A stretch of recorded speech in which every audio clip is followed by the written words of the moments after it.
আসসালামু আলাইকুম ভিউয়ার্স, সবাই কেমন আছেন? ফাতেমা ইসলাম চ্যানেল থেকে চলে আসলাম নতুন একটা ভিডিও নিয়ে। আশা করি সবাই ভিডিওটা দেখবেন, আর যদি ভালো লাগে চ্যানেলটা অবশ্যই সাবস্ক্রাইব করবেন, লাইক কমেন্ট শেয়ার করতে ভুলবেন না। আমি আজকে যে মসুর ডাল ভর্তা বানাবো ভাবলাম আপনাদের সাথে একটু শেয়ার করি। মসুর ডাল ভর্তা তো সবাই বানায়, আমি আমার মতো করে বানাইলাম। এখানে চাইলে সেদ্ধ ডিমও অ্যাড করা যায়, কিন্তু আমি এটা দিই নাই। শুকনো মরিচ দিয়ে, কাঁচা পেঁয়াজ, ধনিয়া পাতায়, লবণ, সরিষার তেল এইটুকুই। আর ডাউল সেদ্ধ করার সময় আমি রসুন পেঁয়াজ দিয়ে দিয়েছিলাম, হালকা একটু তেল দিয়েছিলাম যেন সেদ্ধটা তাড়াতাড়ি হয়ে যায়। পানিটা একটু বেশি হয়ে গিয়েছিল, এই জন্য ডালটা নরম হয়ে গেছে। আপনারা সেদ্ধ করার সময় পানিটা একটু কমাই দিবেন, এতে করে ডালটা একটু শুকনা শুকনো থাকবে, ভর্তাটা বানালে ভালো হবে। সমস্যা নেই, এটাও খাওয়া যাবে, নরম হলে কোনো প্রবলেম নাই।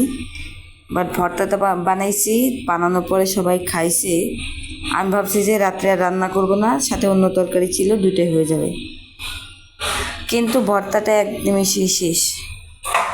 আমাকে রাত্রে গিয়ে আবার আর একটা ভর্তা বানাইতে হয়েছে। তরকারি তো আছেই, তার সাথে ভর্তা বাজি যাই হোক আবার বানাইতে হয়েছে। দুপুরে বেলায় ভর্তাটা দিয়ে বেশি খাইছে, তরকারি বলছে পরে খাবো, আগে এটা শেষ করি। এভাবে আসলে ভর্তা বানাইলে সবই মজা লাগে। শুকনো মরিচ সাথে পেঁয়াজ রসুন এগুলা দিয়ে, রসুন না, রসুনটা তো আমি সেদ্ধ সময় দিয়েছি। আর বিশেষ ভর্তার মধ্যে কিন্তু রসুনটাও দরকার হয়, রসুনটা ছাড়া কোনো ভর্তা শুটকি যেমন এটা ওটা ভর্তা কিন্তু মজা লাগে না।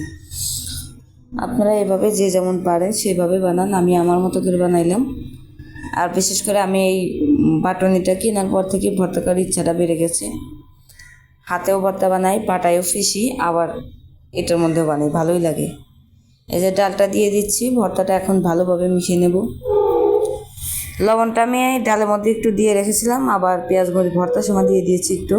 তারপর আবার একটু চেক করব, চেক করে যতটুকু লবণ লাগে পরিমাণ মতো দিয়ে দেবো। খাবারের টেবিলে যদি একটা ভর্তা আইটেম থাকে আসলে ভালোই লাগে। ভাজি থাক, তরকারি থাক, যেটাই থাক, মাছ মাংস যাই থাক, সাথে যদি ভর্তা থাকে তাহলে খাওয়াটা ভালো হয়। আমি মনে করি মাংস দিয়ে যতটা ভাত না খাওয়া যায়, ভর্তা হইলে পারে ভাতটা খাওয়ার কি শান্তিদায়ক হয়, খুবই ভালো লাগে। মাছ মাংসর থেকে ভর্তা দিয়ে ভাতটা একটু বেশি খাওয়া যায়। আর প্রতিদিন বেশি না, 2-3 পদ না, একটা করে ভর্তা রাখলেই এনাফ। আমি তো চেষ্টা করি সবসময় যে কোনো একটা ভর্তা বা ভাজি তো থাকেই সবসময়, একটা ভর্তা রাখা। আর যেদিন ভর্তার আইটেম বেশি বানানো যায় ওই দিন তো অনেকগুলো মশলা ভর্তা থাকে, অনেক ভালো লাগে।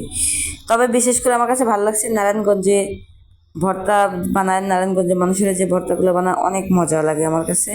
আমি অনেকবার খাইছি, আমি যখন নারায়ণগঞ্জে ছিলাম অনেক পরিচিত ভাবিরা আমাকে ভর্তা বানিয়ে বাসায় পাঠাইতো, আমি বেশ মজা করে খাইতাম, এখনও ভুলি নাই তাদের হাতে ভর্তার কথা। তার প্রায় সময় দেখা যায় যে আমরা স্কুলে বাচ্চা নিয়ে যাইতাম, সবাই অনেক ভালোভাবে আর কি পরিচিত ছিল, সবাই সবার বাসায় আসা যাওয়া করতাম, খুবই আনন্দ মুহূর্তগুলো কাটাইছি। এখন মনে পড়ে তাদের কথা, তারা অনেক মজা করে ভর্তা বানায়। আমি অনেকবার খেয়েছি তাদের হাতে ভর্তা, বাট আমি যখন চলে আসি তখন আমার অনেকবার ভর্তা বানাই খাওয়াইছে, বলছে যে ভাবি তো চলে যাবে, ভাবির জন্য একটু ভর্তা বানাই নিয়ে যাই, ভাবি অনেক পছন্দ করে। আমি অনেক মজা করে খাইছি। এখন তো আর কাছে নাই, চাইলেও খাওয়া সম্ভব না।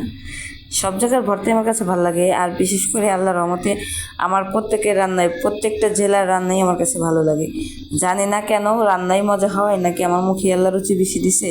আমি মনে করি যে যেভাবেই রান্না করুক সবসময় চাই যে নিজের মতো করে যত্ন সহকারে রান্না করব। কেউ চায় না যে আমার রান্নাটা খারাপ হোক।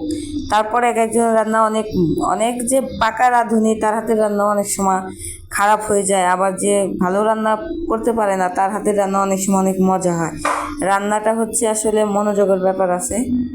অনেক সময় মানুষ ডিপ্রেশনে যখন থাকে, চিন্তা ভাবনা থাকে, দেখা যায় রান্নার মনোযোগ নেয়, রান্নাটা এলোমেলো হয়ে যায়। তারপরে কিছু আছে যে মশলা সব কিছুই দেয়, তারপরেও রান্নাটা ওরকম আসে না। যাক, আমিও ভালো রান্না জানি না, নিজের মতো করে যেভাবে আমার ঘরে চলেও ওইভাবেই রান্না করি। এক এক দিন একটু ভালো লাগে, এক এক দিন খারাপ লাগে, তারপরেও খারাপ লাগলে তো রান্নাটা ফেলে দেওয়া যায় না, ওইভাবে খেতে হয়। ভালো লাগলে তো ইনশাল্লাহ আসি।